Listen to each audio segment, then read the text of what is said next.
that we know how to graph rationals with vertical and horizontal, we'll still have vertical, but the question is, what do we do if it's not horizontal? What do we do with an oblique? And the whole idea is the degree on top's bigger than the degree on the bottom, so who's coming back? Long division, okay? So it says, what happens if the degree on the numerator of the rational function is greater than the degree of the denominator? We're going to divide the two polynomials and write the expression. So again, we're kind of just going to remind ourselves, how do we take 9 divided by 4? Well, 9's under our division house, and 4's out here. How many times does 4 go into 9? 2. Twice, so you put a 2. And then it's going to be 8, and this is what's kind of new, it's kind of interesting. 9 minus 8 is 1, and so before we've just been saying, okay, it's 2 with a remainder of 1, but you can actually write it as a mixed number, meaning you can have the whole number part and the fraction part, and this goes way back. Yes, okay, so we have 2, and then 1 over 4 left over. Do you agree? So say you had like 9 cookie cakes, and they're cut into 4 slices. Or I shouldn't say 9. You have a bunch of cookie cakes cut into 4 slices. If you have 9 of the 4 slices left, how many whole cookie cakes do you have? You have 2 whole cookie cakes and 1/4 of another. You can count 4, 4, 1, right? And so whatever your quotient is always your whole number part. And whatever your remainder is always your new numerator. And why we want to keep that in mind is we're going to do it here. And we are going to do long division, and I talked about to some other instructors about why it's important. Something I didn't stress when I taught synthetic division is you can only do synthetic division when you know a 0, meaning that bottom equals 0 then, right? So if we had like x plus 2 on the bottom, we could do synthetic division with -2. But what if your bottom's not that simple? What if your bottom was like an x squared polynomial? Do you know the zeros? Not necessarily. So we always want to be, when we're finding oblique asymptotes, doing long division, because the polynomial on bottom, like this might be a cubic up here, and we might be dividing by a square. And synthetic division doesn't work for that, okay? So good review, right? It'll make us feel a little bit more confident. So what are we dividing by? X plus 2, he'll be on the outside. Who's going to be on the inside? 2x squared plus 3x minus 5. Do you agree that every place value is represented, right? Squared, first degree, constant. So we don't have to fill any holes with zeros. And remember, it's just backwards thinking. We're going to ask ourselves, what do we need to multiply x by to have a 2 in front of it and to have an extra x? 2x. So do you guys agree, in order for x to look like, he like wants to look like him, that's the whole goal. He's like admiring him, and he wants to look like him. So who is he missing? A 2 in front and an extra x, right? So we'll put 2x here. But just like what we did here, when we put 2 up here, what did we do? We said, what is 4 times 2? It was 8, okay? So what is x plus 2 times 2x? Plus 4x, you got it. Because we have to multiply them by both parts, right? What do I do? Well, after I have my little answer here, we did 9 minus 8, correct? So what am I going to do down here? Subtract all of it, right? So that's me distributing my negative, right? What always happens with the front part if we've done it right? It always cancels, right? What is 3 take away a -4? Negative 1x, and I'm going to bring down the -5. And now this x up here has a new role model. He wants to look like him. So he needs a -1 to put in front of him, right? Does he need any more x's? No, because they match. So we'll put a -1 here. And just kind of a rule of thumb, guys, your degrees always go down by 1. So if you only needed 1x here, you're not going to need any x's here. If you needed x squared here, what's this going to be? An x, right? So you're always going to go down by 1 degree. All right, we're going to multiply -1 by both of those. So what's -1 times x? -x. What's -1 times +2? -2. But I want to subtract both of those. What happens when I subtract both of those parts? What happens to them? Do you guys agree that they turn to positives? Right? You did the answer. It's -3. So if I'm going to subtract both of those, I'm going to change their signs because I'm subtracting them, correct? And like you said, one's going to cancel out, and like you said, the answer is -3. So what is the whole point of this? The whole point is we're trying to come up with this oblique asymptote. So right now we have our quotient, like our whole number part, 2x minus 1. And then right now we have this remainder, negative 3 over what we divided by, x plus 2. And this is the only time you're going to write it weird like this, okay? Remember, the whole idea of an asymptote is when x is going really far out. So x is going to infinity. So if x is going into infinity, what's negative 3 over infinity? It's basically 0, okay? So what you want to play, or what you're going to notice when you do this long division, the remainder's going to 0. So he doesn't play a role. He's going to do 0 because x is going to infinity. So that means the 3 is going to be like, I'm a 3 forever, and the denominator is going to be 1,000, a million, gazillion, okay? So 3 over 1,000, a million, gazillion is basically 0. It's basically nothing. And guess who 2x minus 1 is? Our oblique asymptote. You guys know how to graph that line. OA. Did anybody watch the OA on Netflix or have heard of it? It's a show, so every time I write OA for oblique asymptote, I think of it. But you guys know how to graph this. What's the y-intercept of this guy? Negative 1. What's the slope? 2. So you would plot the point, negative 1, then you go up 2 over 1, up 2 over 1, and then you just do a dashed line across that.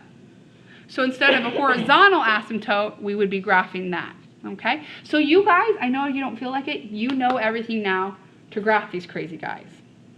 Yeah, you don't believe me, but you do. Let's flip the page over. Are you cold? I'm hot. I had a hoodie on earlier. Okay, so let's read some steps first, and then I'm going to tell you this is what we're going to do. So the first thing is, even though we just talked about oblique asymptote, here's the definition. An oblique asymptote just occurs when the degree on top of the numerator is 1 degree bigger than the one below it, okay? And this is something to note. You know, we note it down here, so I'm not going to worry about it, but we can say it. You either have a horizontal asymptote or you have an oblique. You can't have both, okay? So you either have one or the other. You always have vertical asymptotes when it comes to be a rational function, okay? You always have the VAs, right? But you either have a horizontal because of the degrees of the polynomial, or you have an oblique because of the degree of the polynomial. All right, so here's the summary, and then here's the steps that we're going to use to do this, all right? So in order to graph polynomials, as long as P and X, or Q, the top and bottom, do not have any common factors, the vertical asymptotes will always be where X equals 0 on the bottom. You guys just did that not too long ago.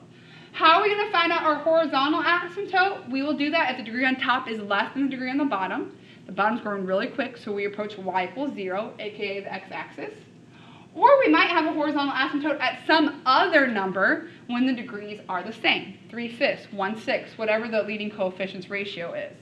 If neither of those two things are true, then we have an oblique one where we can do long division and find that line, okay? And notice again, I'm saying there can only be one horizontal and one oblique. You never have both. And this is something that's interesting too. I'm going to star both of these. As much as we need asymptotes, I'm losing all three of you, aren't I? As much as we need asymptotes to graph our functions, they're not actually part of our graph, right? We're doing a dashed line and saying, don't go there. So when we draw our solid lines, that's the graph. The asymptotes aren't really part of the graph. It sounds so weird because we're drawing it on the graph paper, right? But the asymptotes just leads us. It's like the boundaries of where our graph is going to go. But the solid line, when we start connecting our points, that's the graph, okay? So here are the steps. I call this the skeleton. We had this earlier on in chapter 3 when we were graphing polynomials, where I'll say, okay, find your zeros, divide your intervals, find test points. Remember doing that? I will give you that skeleton for those points, and I will give you the skeleton for the rational, okay? You just need to know what to do with it, all right?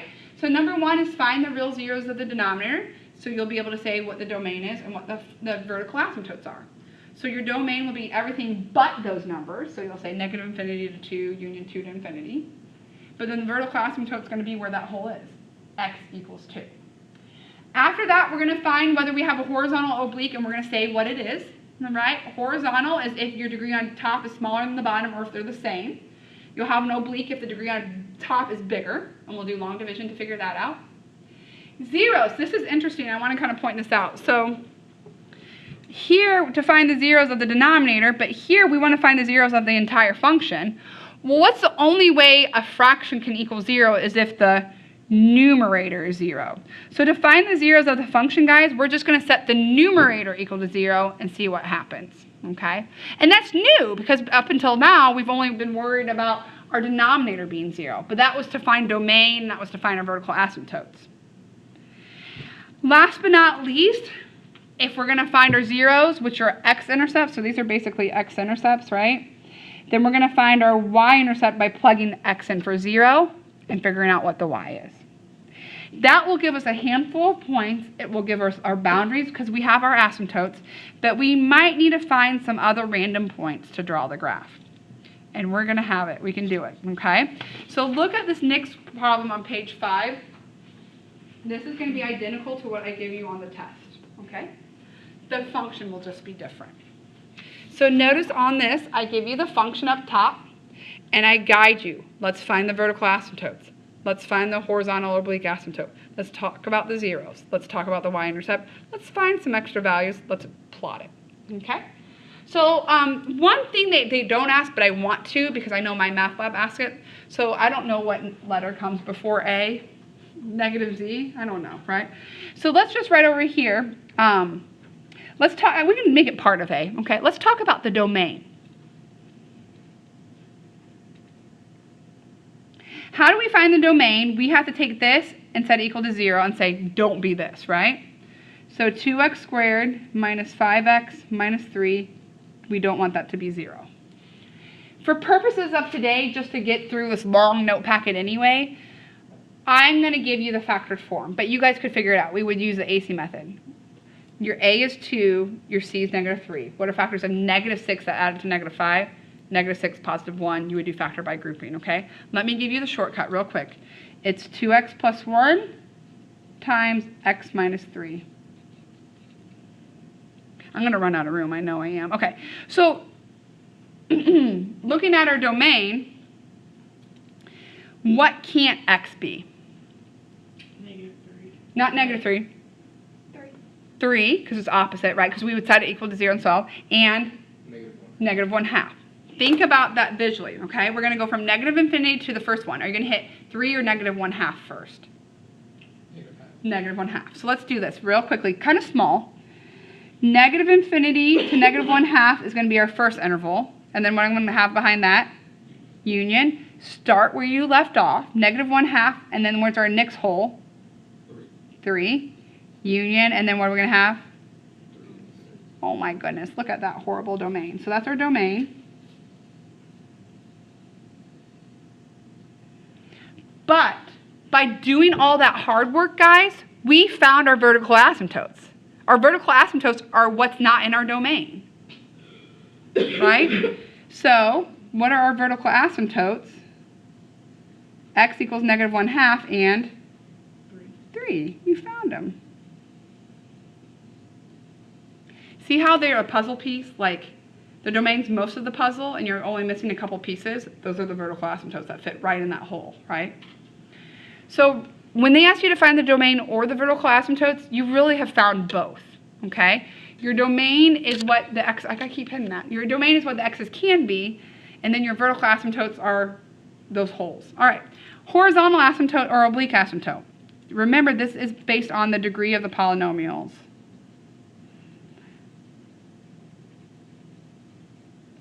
So let's go over here. What's the degree of this top one? 1. Degree 1, right? What's the degree of the bottom? 2. Do you remember what that horizontal asymptote was? If the degree was smaller on top than the bottom? 0. It's getting really small, all right? The bottom's growing and the top isn't. So this horizontal asymptote is just y equals 0, aka the x-axis.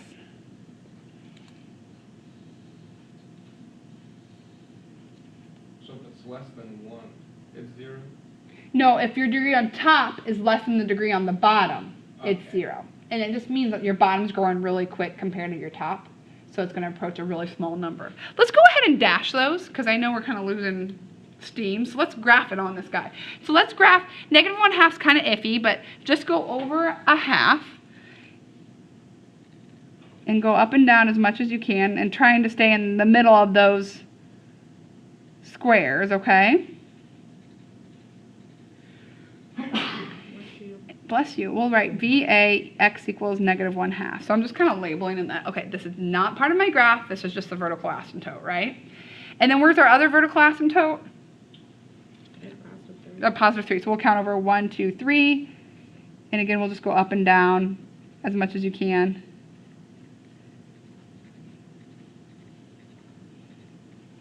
So VA is x equals 3. And then where was our horizontal asymptote? This is always, to me, the hardest one to graph, is when it is the actual x-axis.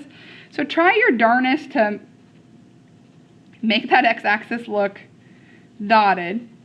Sometimes you just got to go a little bit past it. So we'll write HA y equals 0.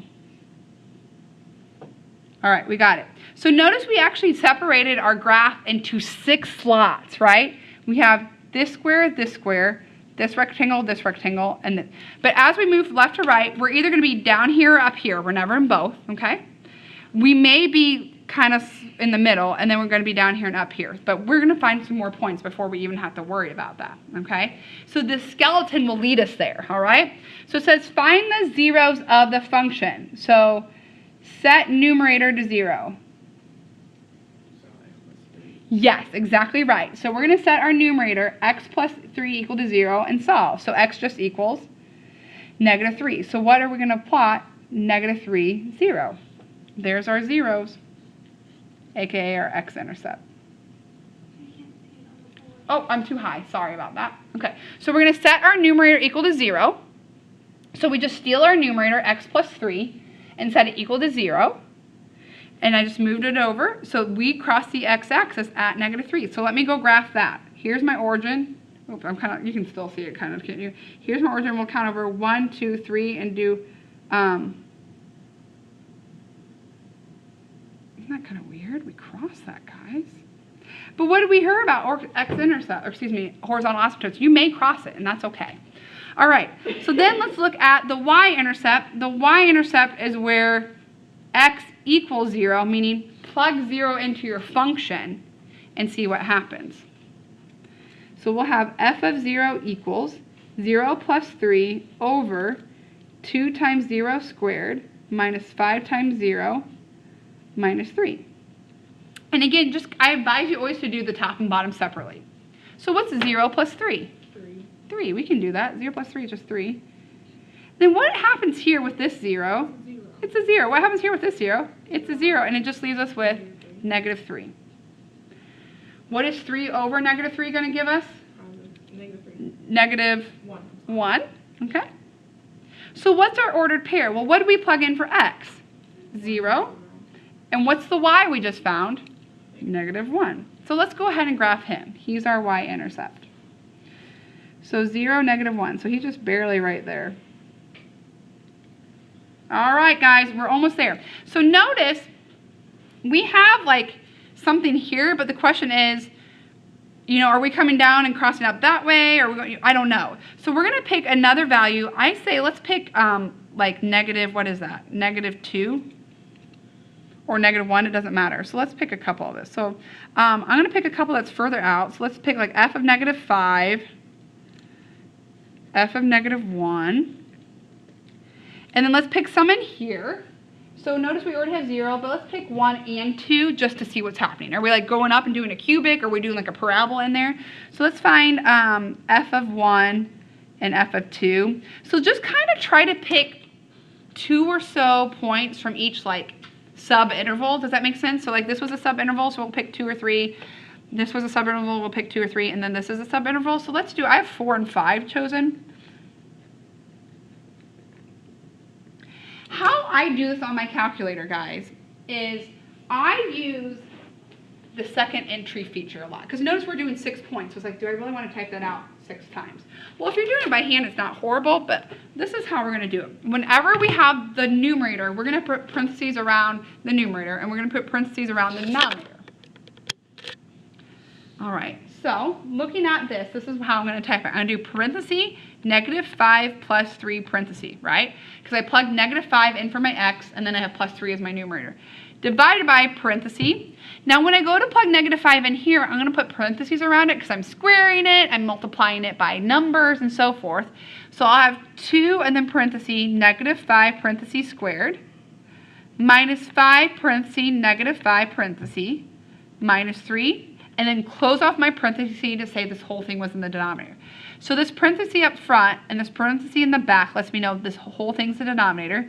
Otherwise, I'm just matching my function. 2 times my x value squared minus 5 times my x value minus 3. You're going to hit enter. It's basically 0, right? When you hit math frac, -1 over 36. So I'm going to put that over here, 1 over 36. I'm going to put this little squiggle. Basically 0. It's really tiny. Oh, I'm barely on there, but you can see me. Basically 0, my little squiggly. So you're like, well, why did you tell us to do this in your calculator? Because now that I have that in my calculator, I'm going to hit second entry, and it brings up the most recent thing. I don't want the most recent thing. I'm going to hit second entry one more time, and it brings up that whole thing that I just typed, and I'm just going to go arrow over my 5s and type a 1. I want -1 in there now, right? So make that a 1, make that a 1, and make that a 1. That middle guy's still a 5 because he was part of our function, but when you hit enter, do you guys get 1/2? Yeah. So that's just 1/2. So let's go graph those two. We can graph those already. They're in this section, okay? So -5, so count over 1, 2, 3, 4, 5. You're going down just a smidge. You're basically at 0, but you're going down just a smidge. And then -1, here, we're at 1/2. So you guys should kind of see what's happening. If we're going to, this is an asymptote, can we cross it? Can we cross vertical asymptotes? No. So we're just going to go up and ride along him, okay? And this one, even though we cross it right here at negative, what value is that, -3, we're going to just ride along it, but on the underneath side, which is a little bit different. So we just graph this part of the function. There he is, okay? So then what I'm going to do, let's see if I can get this done before I run out of time. I'm going to go back with my same instructions, but I want to put in 1 and 2. So all I need to go back is just delete all my negatives. So I'm going to hit second entry, and I'm going to go back and delete my negatives from the 1. And I get that, but if I hit math frac, do you guys get -2/3 there? I know Corey's doing it with me, so okay. Perfect. So -2/3. And now that I'm in positives, I can go back and type each over that one, and that one, and just make it a 2. So I'm going to hit second entry. Answer frac I don't want, so I'm going to hit second entry one more time, and I'm going to go type him as a 2, him as a 2, and him as a 2. And do you get -1?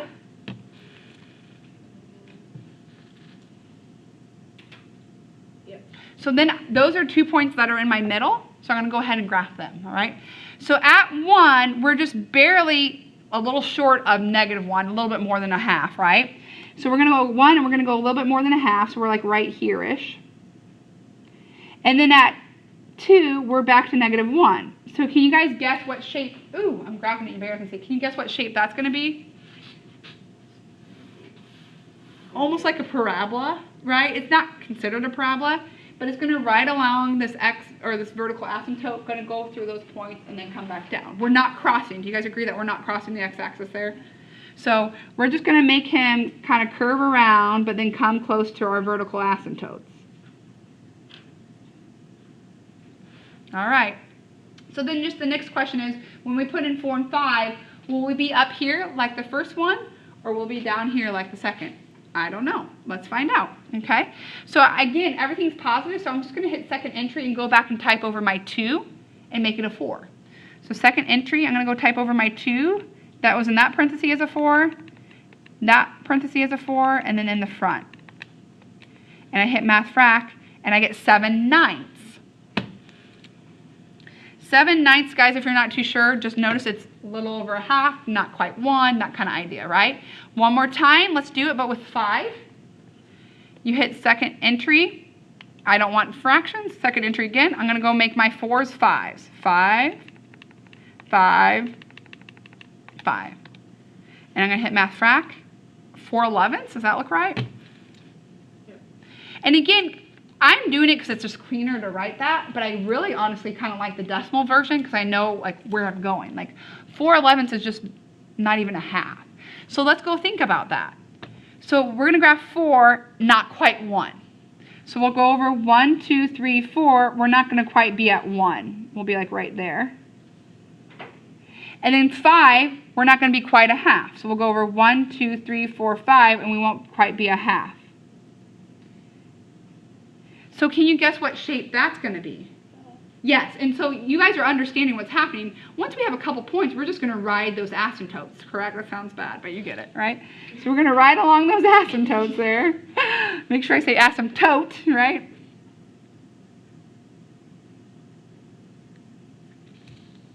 And if you're kind of suspicious about this guy, like, do I cross him or not? Just go ahead and throw a couple in there. But we know we don't cross them. Why? Because up here we found the 1 and only 0, correct? We're only crossing at -3, so we're only going to cross at this -3. So even though he kind of dipped down and under, he's going to stay up in that little corner.